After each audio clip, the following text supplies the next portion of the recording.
Dan kalau kita lihat sebenarnya penggunaannya bukan hanya kepada golongan LGBT, tetapi ada beberapa lagi golongan-golongan lain yang juga Rancangan Kementerian Kesihatan Malaysia KKM memberi Pre-Exposure Prophylaxis PrEP untuk mencegah jangkitan HIV telah menimbulkan kegelisahan bukan sahaja pada pengamal perubatan, malah seluruh masyarakat awam.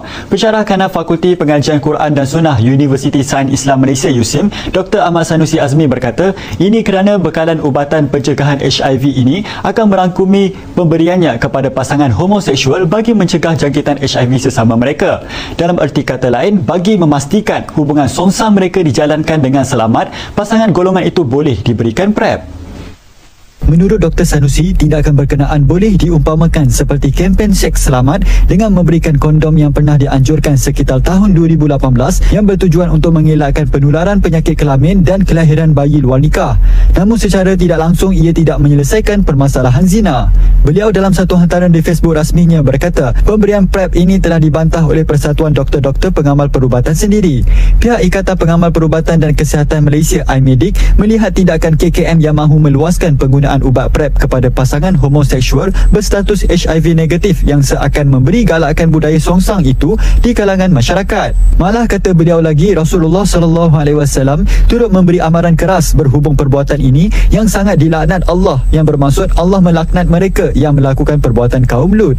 Dr. Sanusi terus menegaskan bahawa menurut Al-Imam Ibn Al-Jauzi, Rasulullah tidak pernah melaknat pelaku dosa besar sebanyak 3 kali berturut-turut seperti yang dilakukan kepada pelaku homoseksual, sekaligus ia menampakkan ketegasan baginda SAW dalam menangani permasalahan berkenaan. Beliau menangkis pendapat yang mengatakan barangkali pemberian PrEP ini adalah bagi mengelakkan mudarat yang lebih besar. Namun hakikatnya ia tidak menyelesaikan tuntutan yang lebih utama, iaitu menjunjung perintah Allah dalam menjauhi perbuatan terkutuk itu. Dari sudut perbendaharaan, katanya, besar kemungkinan wang negara dihabiskan bagi menyantuni kehendak golongan itu, sehingga cukai yang dibayar oleh rakyat digunakan untuk pembelian ubatan yang membantu pelaku homoseksual melakukan hubungan songsang dengan selamat.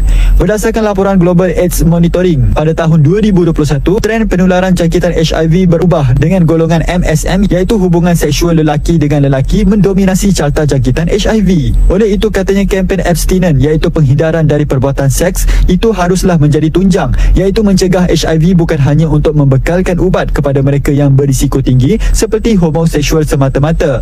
Semalam, Menteri Kesihatan Dr. Zaliha Mustafa berkata, beliau akan menjalankan projek rintis penggunaan PrEP di beberapa hospital bagi menilai keberkesanan dan keselamatannya dalam mengurangkan risiko penularan jangkitan HIV. Ia katanya perlu dilaksanakan sebelum ubat berkenaan diperlakukan oleh kementeriannya untuk kegunaan awam. Pilot project di beberapa hospital lah tapi penggunaan itu telah kita kaji lah, even kita telah berbincang juga ada juga perbincangan yang telah dilakukan dengan pakar-pakar agama tentang dari sudut hukum dan sebagainya. Dan kalau kita lihat sebenarnya penggunaannya bukan hanya kepada golongan LGBT, tetapi ada beberapa lagi golongan-golongan lain yang juga akan kita gunakan untuk yang baik lah, untuk hasilnya yang lebih baik supaya kita menyekat penularan HIV ini tadi. So I think kita kena lihat daripada keseluruhan manfaat dan mana yang lebih baik, itu yang akan kita laksanakan lah. Pada 1 Disember lalu, Kementerian Kesihatan dalam satu kenyataan berkata akan memperluaskan pemberian PrEP kepada kesihatan awam. Bagaimanapun, pengamal perubatan Islam mencadangkan perkara itu untuk diselidik dahulu kerana ia dibimbangi akan disalahguna sekaligus